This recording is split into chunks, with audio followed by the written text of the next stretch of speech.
Our product follows real media conventions because we based our idea around these conventions.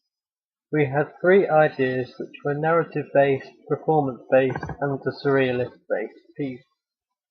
We used a mixture of these techniques and combined a narrative-based video with performance. If you strip down our video, it is essentially a love song, which is very common within music videos.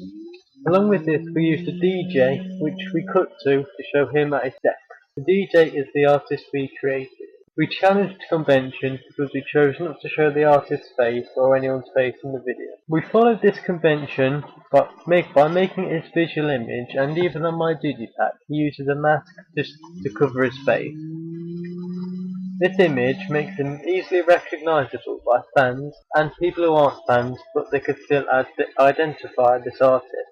We also challenged convention because we avoided all the stereotypes based around the electronic genre. The video was not going to be black with a background full of green and blue strobe lighting, although I did use this effect in my digipack, but overall we avoided this in the video. Our video develops from conventional videos because we include fast-paced cuts and lots of different types to show that the car is moving or the train is moving, or to show narrative between the different scenes in the video. This is a common feature of electronic music. Also, to keep the feature of being fast or quick, we used parallel editing to show the three aspects happening at once: the drive after go and the DJ on his deck. Because there were lots going on in the video, this enhanced the use of fast cuts. Finally, the video does not follow convention because we've added a slight visual to show the title of the song. Our video features a train and emphasis around it. Because the title is Bullet Train, we didn't want to completely remove the real meaning of the song from the video. The visual came from another idea, which was a surreal idea based completely on the title of the song, putting it in a literal form of bullets and train.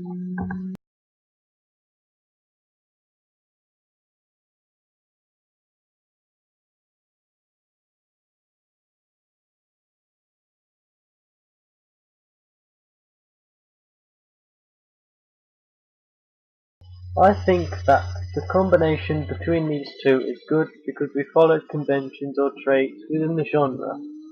For example, our video structure is within the confines of a usual music video and creates the effect needed, which is an electronica-based video.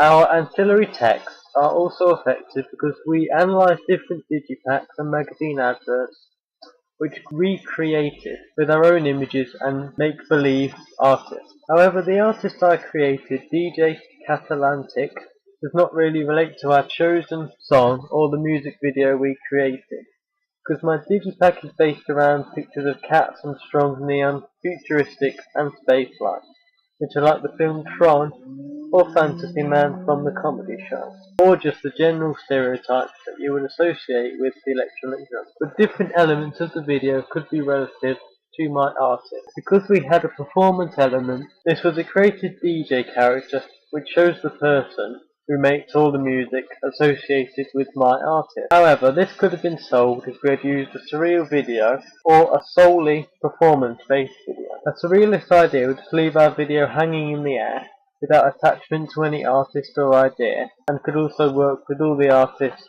within the group. A performance idea would be pretty basic, but would represent how electronic music, the person behind it. This would represent electronic music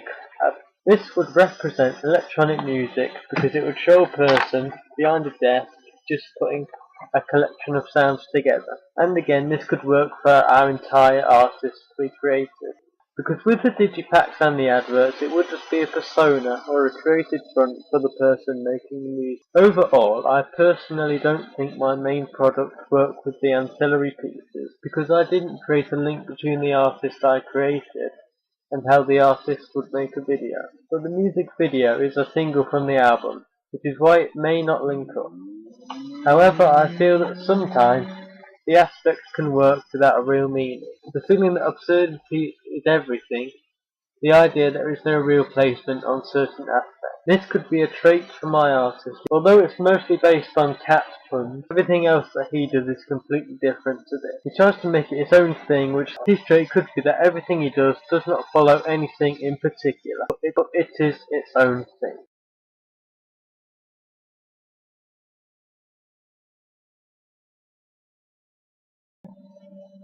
From the audience feedback, I have learned which idea to base our music video around.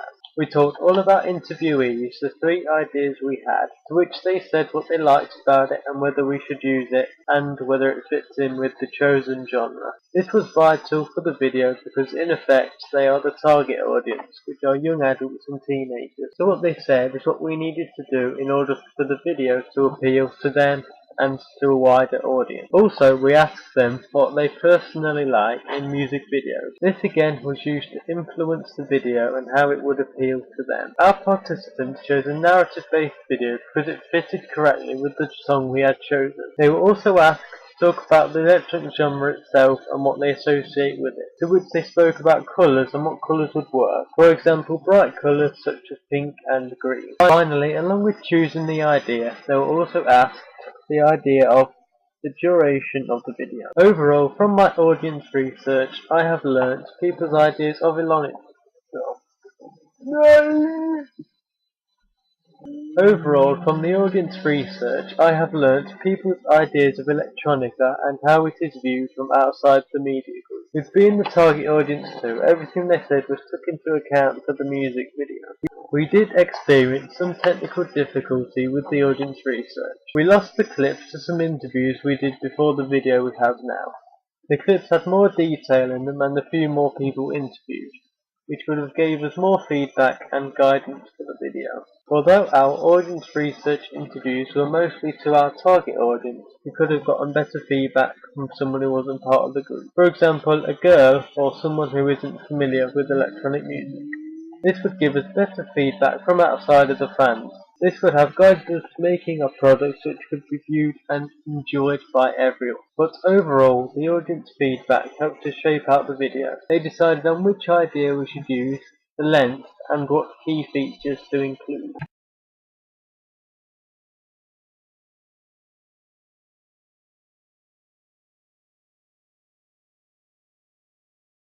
Within the research, I used different media technologies to present them in a more dynamic way. For example, using Prezi instead of PowerPoint. This makes it easier to read and look at because a normal PowerPoint presentation would be quite tedious. And there are lots of PowerPoints on the blog which wouldn't be as good to look at, view or read through. With that being said, I did use PowerPoint as a format for my mood boards and one of my Digipack analysis. I did that because I feel like pictures look better on there. Also, it feels as though there is a bigger space on PowerPoint. In relation to this, SlideShare was a reliable tool for me during the early stages of the research and planning because it allowed me to get work onto the blog when it was on a program which couldn't be directly uploaded to Blogger. For the planning, it went back to text and pictures. All 3 of the ideas are text posts on Blogger because we couldn't find a way to express these ideas, but we did have a sketch storyboard of how we would like the video to be. This was good because it saved us from another text post or something which isn't as exciting. This allowed us to create an animatic presentation for the storyboard.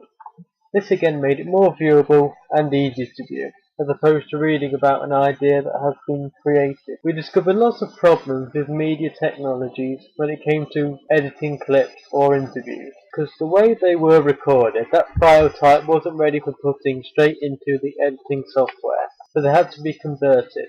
There was slight frustration with Adobe Encoder, because it crashed, took a while to convert some clips, and often we didn't have enough memory space on our school account to store the clip. We did overcome this with a memory stick and different SD cards, but primarily we would have liked to have all the clips in one place. For editing clips, I found that Windows Movie Maker for minor editing such as the audience research, because cutting the clips was easy and adding your own text, and also the upload wasn't too difficult. Movie Maker was easy compared to iMovie because I found it quite hard first to get the clips onto the program, cut the clips and make them usable. Then overall it was hard to save them in a suitable place and then upload them to YouTube. My evaluation is constructed over pictures and voice.